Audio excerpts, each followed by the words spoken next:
Vous êtes actuellement à la recherche de ressources sur l'application Notion en français? Je suis Jérémy et dans cette vidéo, nous allons voir ensemble l'extension Save to Notion.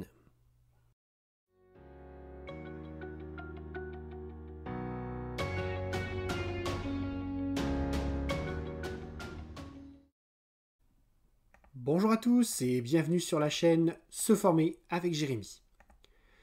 Si vous cherchez des vidéos pour vous permettre de maîtriser et de vous débrouiller seul avec les outils informatiques, je vous conseille de vous abonner à cette chaîne.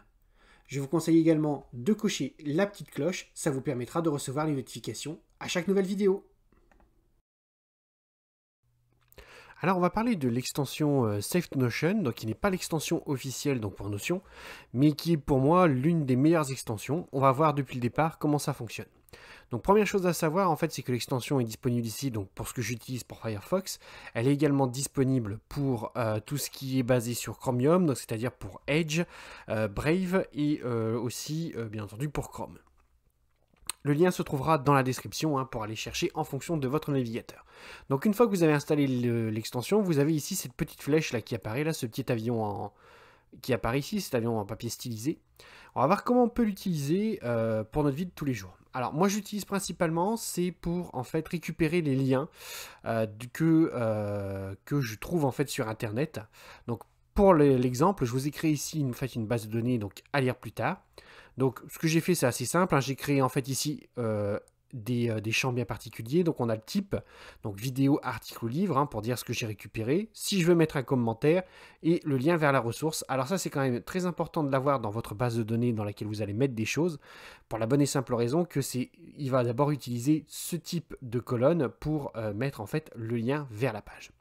Alors on n'a pas discuté de à quoi ça sert cette application, c'est très simple, c'est quand vous êtes sur un article, quand vous êtes sur quelque chose, sur votre navigateur, sur votre PC, vous pouvez, à partir de là, conserver le lien et le mettre directement en base de données. Alors, ce que fait également le Web Clipper officiel de Notion, mais lui, il va beaucoup plus loin parce qu'il vous permet d'utiliser même vos templates.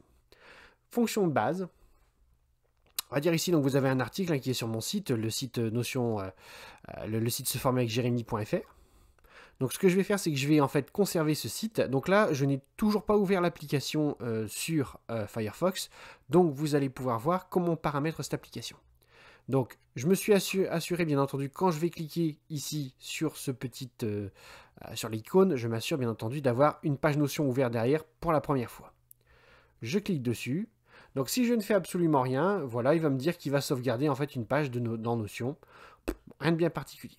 Par contre, ce qu'on va faire, c'est qu'on va cliquer tout de suite, nous, c'est sur le bouton ici, créer en fait un formulaire. Donc à partir de là, il me demande quel espace je veux utiliser, quel workspace, donc quel espace de travail. C'est un compte privé, donc je n'ai qu'un seul espace de travail, mais je pourrais tout à fait en avoir plusieurs. Je vais aller chercher ici la base de données, donc il me sort en fait toutes les bases de données qui se trouvent dans le compte Se former avec Jérémy. Mais ce que je vais faire moi, c'est que je vais utiliser une base de données, donc je vais saisir, donc à lire plus tard. Donc je vais utiliser cette base de données. Donc vous remarquerez qu'il me propose des templates. Pour l'instant, je n'ai pas de template assuré. On verra ça dans la suite de la vidéo. Il me demande en fait si je veux sauver le contenu de la page, c'est-à-dire que est-ce que je veux mettre tout ce que je trouve ici dans la page. Donc là pour l'instant, première démonstration, on ne va pas le faire. Je vais conserver l'icône, je vais dire que l'icône de ma page c'est l'icône du site web. Je vais dire que l'image, c'est une page en fait, l'image qui se trouve dans une page, donc cette image-là. Le lien vers la ressource, ça va être la page URL, tout est bon. Et le nom, c'est la page de titre. Vous remarquerez qu'ici, il y a des petits cadenas. Pour l'instant, on ne va pas y toucher. On va juste rester comme ça. Donc je fais ça, je vais le mettre, je vais dire formulaire de base. Hop, je le renomme, formulaire de base. Je fais save. Voilà, et vous voyez bien que j'ai maintenant le formulaire de base qui est créé ici. Donc je me mets sur ma page, je fais formulaire de base, et il a donc rempli les différents champs. Je fais Save to Notion, ça y est, c'est ouvert, donc je peux l'ouvrir directement, je peux cocher cette case pour l'ouvrir dans l'application si vous l'avez sur votre bureau, ou je peux fermer la fenêtre ou l'ouvrir dans Notion. Donc on va aller voir ici sur la page, et vous voyez bien qu'ici la page a été créée. Alors, petite chose intéressante, vous voyez qu'ici, l'icône qui a été mise ici, ce n'est pas une icône qu'on trouve dans les différentes bibliothèques, mais il a bien importé en fait le logo du site. il a bien importé le logo du site ici en devant. Je vais l'ouvrir pour vous montrer en plus grand. Voilà. Donc vous voyez qu'il a bien importé le logo de la page. Et il a bien importé l'image comme je lui ai demandé tout à l'heure.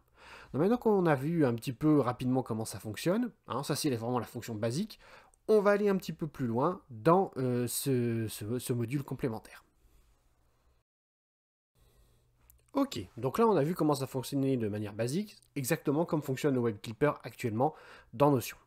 On va aller un petit peu plus loin, on va donc avec toujours le même article, hein, parce que j'ai quelque chose à vous montrer tout de suite, c'est si jamais je clique ici, donc je fais cancel, je clique ici, vous voyez ici, ça c'est la page où on atterrit de base, qu'est-ce qui se passe? Vous voyez que il vous dit que la page a été sauvée récemment, d'accord?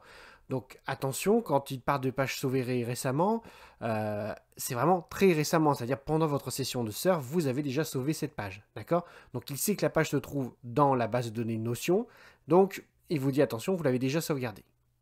Maintenant, moi, ce que je veux, c'est qu'on va aller un petit peu plus loin. Là, je vais vous montrer quelque chose d'autre. On va créer une nouvelle forme. Cette fois-ci, on va appeler formulaire article. On va aller plus simple, même d'ailleurs, pour que ce soit un peu moins embêtant. On va appeler ça article. Donc, là, l'espace de travail, c'est toujours se former avec Jérémy. La base de données, c'est toujours à lire plus tard. Bien entendu, je peux utiliser plusieurs bases de données, hein, mais là, pour l'exemple, je n'ai que celle-ci.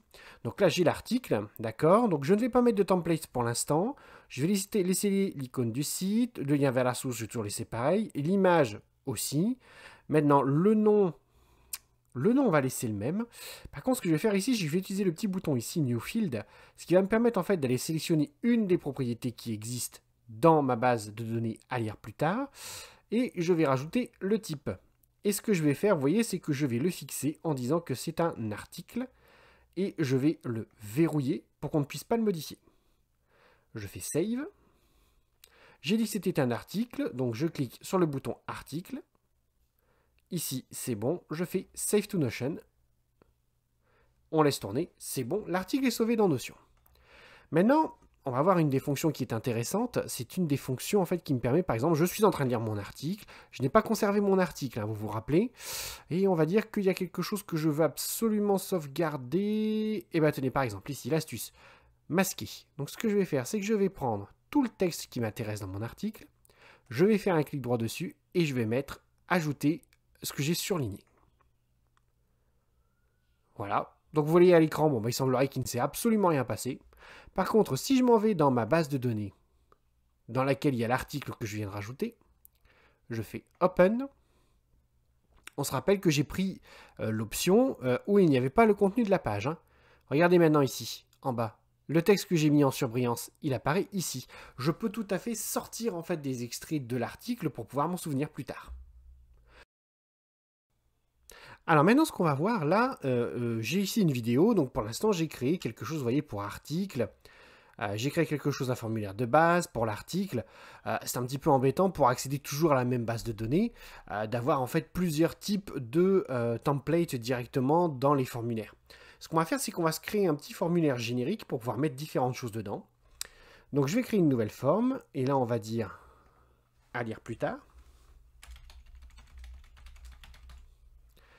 Voilà, hop, on va mettre un petit espace quand même ici hein, pour que ça fasse plus propre. Donc la base de données, c'est toujours la même, c'est toujours à lire plus tard. Oh. Voilà. Tiens donc. Voilà. À lire plus tard. Donc je ne vais pas sauver le contenu de la page toujours à chaque fois. Là ici, on va voir dans les options... L'icône, ce sera toujours l'icône du site. L'image de devant, ce sera toujours l'image en fait de front. Donc ce sera pour une vidéo l'image de présentation. Lien vers la ressource, on le laisse comme ça. Le nom, ce que je vais faire, c'est que pour me faciliter un petit peu la vie, parce que il arrive souvent quand je prends des articles que le nom de l'article ne me plaît pas forcément. Donc ce que je vais faire, c'est que je vais laisser, je veux que ce soit le titre de la page, d'accord, pour le nom en fait de ma page, que je vais avoir dans Notion. Par contre, ce que je vais faire, c'est que je vais enlever ici le petit verrou. Je vais rajouter un nouveau champ. Je vais rajouter le champ type. Je ne vais rien mettre dedans et je vais m'assurer de laisser, vous voyez ici, le verrou ouvert. On va prendre aussi le champ commentaire que je m'assure de laisser ouvert. Je laisse vide parce qu'en fait, comme ça va faire dans mon formulaire qu'il n'y a rien de sélectionné. Donc je vais faire Save. Donc maintenant que j'ai fait ce formulaire-là, ce que je vais faire, c'est que pour cette vidéo-là, je vais mettre dans « À lire plus tard ». Et vous voyez que je peux remplir ici directement mes champs. Donc je peux dire que c'est un type, c'est une vidéo, d'accord? Et je peux mettre un commentaire en disant, par exemple, je ne sais pas moi, vidéo sympa. Voilà, je fais Save to Notion.